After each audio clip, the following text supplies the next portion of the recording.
Bueno, ahí vemos algunas imágenes de la Núñez con Luis F. Tomén. Estos son parte de los semáforos que envuelve todo este conflicto entre el Intran y compras y contrataciones. Miren ahí cómo los semáforos tienen esa línea amarilla y al ladito de la línea de la, bueno, ahí, uepa, al ladito veíamos, si pueden regresar conmigo por favor, al lado de la luz amarilla veíamos una cámara y estas eran algunos de los cambios que, de acuerdo al director del Intran, se implementaban con ese contrato de 1,000 y pico de millones de pesos. Ahora nosotros conversaremos sobre un tema con que empezamos el programa. Empezábamos el programa hablando de corrupción, sistemas judiciales y demás.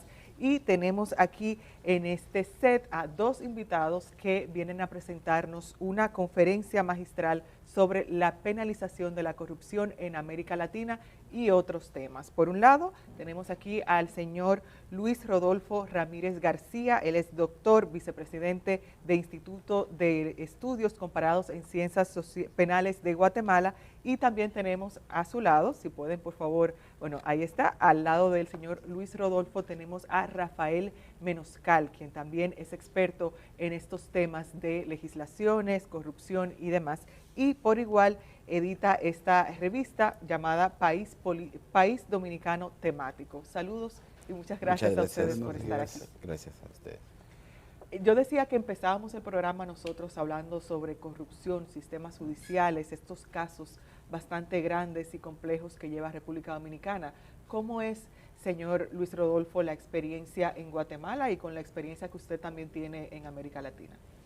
Bueno, el tema de corrupción se ha vuelto una amenaza para la democracia en nuestros países. Todos los países prácticamente están en lucha permanente, digamos, distintos grupos por un discurso alrededor de la corrupción. El problema es cómo pasamos de un discurso a la práctica, ¿verdad? Porque se habla mucho de que todos van a luchar contra la corrupción. Ese es el lema. Es el lema, digamos, pero ya al momento de ejercer el poder vemos que hay muchos obstáculos. El fenómeno, digamos, el Estado ha cambiado mucho del siglo XIX para acá. Era un Estado muy pequeño, un Estado que solo se dedicaba a ciertas funciones. Luego de la Segunda Guerra Mundial, pues el Estado ha asumido funciones sociales. O sea, es un Estado, diríamos, ya se convierte en un motín también, ¿verdad? En un motín en cuanto a su presupuesto, en cuanto a sus funciones. Llega a tendría que llegar a toda la gente. Entonces, mientras más recursos y corrupción significa precisamente reorientar la misión del Estado que tenemos para beneficio colectivo en beneficio propio del que está gobernando o beneficio de un tercero. Eso es la definición en términos generales. O sea, ya el Estado ya no cumple las funciones para las cuales se ha creado, sino que hay un grupo que se apodera del Estado. Que se beneficia a sí mismo o a terceros, ya sea en su posicionamiento político, en gastos desmenuzados, muy sobresalientes.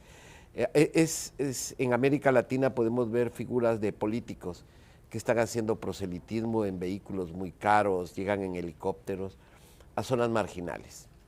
Y no sabemos de que precisamente esos recursos que deberían de servir están siendo utilizados en beneficio y llegan a las mismas zonas marginales. Nuestras sociedades son carentes de los servicios básicos y más o menos se calcula que un 40% de lo que no se utiliza para el Estado llega a manos de los que se aprovechan en sí mismos del tema de los beneficios, lo ven para sí mismo y no para la población. Por eso afecta tanto la corrupción, Totalmente. La corrupción administrativa en específico. Totalmente. La corrupción corrompe la misión del Estado. Y entonces los estados, a partir del año 2000, por ejemplo, se hizo la Convención Americana contra la Corrupción y luego vino Naciones Unidas con el tema de otra convención y se habla de generar una legislación más adecuada y se empiezan procesos de criminalización relacionados con la corrupción. Pero hay como dos niveles de corrupción, una corrupción de élites que se apoderan precisamente de los grandes negocios, ¿verdad? Son terribles los negocios que hacen en mi país con el tema de las carreteras, que uno dice, bueno, están construyendo carreteras y después las carreteras se destruyen. Esos contratos, eso pasa aquí también. Odebrecht es el mejor ejemplo en toda América Latina. Sí. Entonces, esa gran corrupción, nosotros le llamaríamos una corrupción de élites. Pero también tenemos la corrupción sistémica, o sea, aquella cotidiana que merma el Estado, a la cual se permite por su funcionamiento. Voy a poner un ejemplo. En mi país, en Guatemala, se habla mucho de la corrupción de la medicina en los hospitales, ¿verdad? Entonces se compra medicina sobrevalorada, ¿verdad? Para llegar, y de repente los hospitales no tienen medicina. Y se gasta muchísima plata en el tema de la compra de medicina. No llega, los tratamientos son pobres, la gente tiene que hacer sus exámenes fuera, los hospitales no logran cumplir su misión. Y esto es precisamente por una corrupción sistémica, ¿verdad? Lo mismo podremos hablar de las licencias para el transporte en el interior. Hay una corrupción que ya se volvió cultural.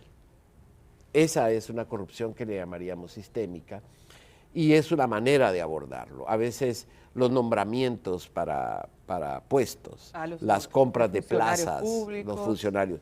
Incluso hay una corrupción relacionada a la contratación de personas de los políticos y tienen que dar un porcentaje de su salario para poder sostener ciertas dinámicas. Entonces, yo te contrato, pero me das el 10%. Sí, sí. Entonces, esa es una corrupción sistémica, ¿verdad? Y es la más complicada. Y cómo se persigue una u otra es distinto. La élite permite que funcione la sistemática. Entonces, todo el Estado. La corrupción de élite intenta cooptar el Estado. Coopta el Estado de alguna manera podríamos llamarle, coopta a las instituciones que hacen la persecución penal o coopta a los jueces, que es lo más delicado. Que ahí entra lo difícil. Ahí entra totalmente. Cuando se coopta a los jueces para la corrupción, digamos, de carácter elitista de un grupo, de grupos de poder, entonces la disputa entre los partidos políticos es qué élite va a tomar el poder. Entonces hay una disputa y todos hablan de corrupción. ¿Por qué? Bueno, usted ha sido director de programas que llevan a cabo o intentan llevar a cabo reformas judiciales. ¿Por qué en América Latina a veces es tan complicado, tan difícil que se realice una reforma judicial efectiva y que responda a las necesidades de los pueblos? Bueno, vamos a ver, ¿qué entendemos por reforma judicial? Eso es muy importante. La reforma judicial es remover los elementos estructurales que no permiten una función eficiente y eficaz del tema judicial. Hace 20 años, Dominicana inició un camino muy importante, que es la transformación de sus instituciones. Antes un juez era el que desarrollaba funciones de dirección de la investigación y al mismo tiempo controlaba los derechos de las personas. Hoy hay un actor nuevo que permite de alguna manera mejorar este sistema o ese mecanismo de funcionamiento como es el Ministerio Público. ¿Verdad? Un Ministerio Público que se encarga, antes no se oía al Ministerio Público, ¿verdad? Ahora es muy famoso. Ahora es famoso, ahora es el protagonista. Sin Ministerio Público no hay casos en la justicia, ese es el secreto. Ellos dirigen la investigación, ellos dicen qué casos llevan. Y esta división de funciones es muy importante porque nos permite, o permite por lo menos en el plano funcional, que exista un juez independiente e imparcial. Si no tenemos un ministerio público, podemos tener un ministerio público arbitrario que haga persecuciones, pero si no tenemos un juez que frene esas persecuciones arbitrarias, al menos que garantice las libertades, porque entramos a otro fenómeno, que es el conocido como el lawfare. El lawfare es un mecanismo, digamos que es la guerra legal, ¿verdad? Los sistemas judiciales funcionan para evitar las guerras. Digamos, si un conflicto se lleva a la justicia, es porque no vamos a agarrar una pistola y vamos a matar al vecino. Sí, sí. O sea, frena la secuencia de la violencia.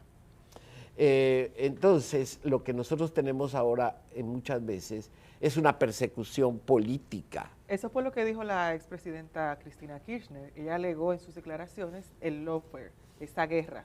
Bueno, no solamente en este caso, desconozco los pormenores, aunque sí hay señalamientos de corrupción en la Argentina y en todos los países de América Latina. Pero el caso más famoso es el de Lula da Silva.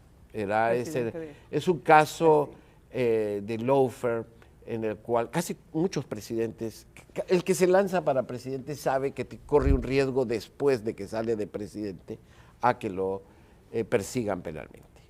Entonces el lawfare es el nuevo fenómeno que estamos viviendo, aunque ya es muy viejo, pero el lawfare es una manera de construir casos pequeños, si se quiere, hacerlos grandes y desprestigiar y seguir una lucha política a través de los tribunales. Rafael, escuchamos al señor Luis comentar sobre todo esto que pasa en Latinoamérica, pero nos remitimos aquí a República Dominicana y los distintos procesos que se llevan a cabo a través de la justicia y el Ministerio Público. ¿Cuál es el fin de ustedes con esta actividad? Y si puedes comentarle al público del día en qué consiste. Bueno, precisamente esta tarde a las 5:30, el profesor junto con Jaime Martínez, que es un salvadoreño también experto en el tema de corrupción, y el doctor Feri Damián Olivares, van a abordar el tema de la penalización de la corrupción en América Latina como parte de los trabajos de la revista País Dominicano Temático, que es una revista para el debate. Nosotros somos la única publicación que hace un debate o expone un tema de interés nacional e internacional cada 4 meses. Es decir, en esta ocasión presentamos esta conferencia magistral con un panel en donde está participando también la senadora del distrito, Farideh Raful, de modo que tratar de abordar un tema que está en el tapete. Un ejemplo, ahora mismo, en el día de ayer, hubo una noticia de uno de los que estaban sometidos y que salió en libertad bajo fianza, y hay otros tantos. Entonces, es un tema que a nosotros nos compete como ciudadanos y nos compete como profesionales, como país, enfrentarlo. Y por eso, tanto este como los otros temas de la revista procuran eso, abrir debate de asuntos que tienen que ver con el desarrollo nacional, que tienen que ver con nuestra política diaria.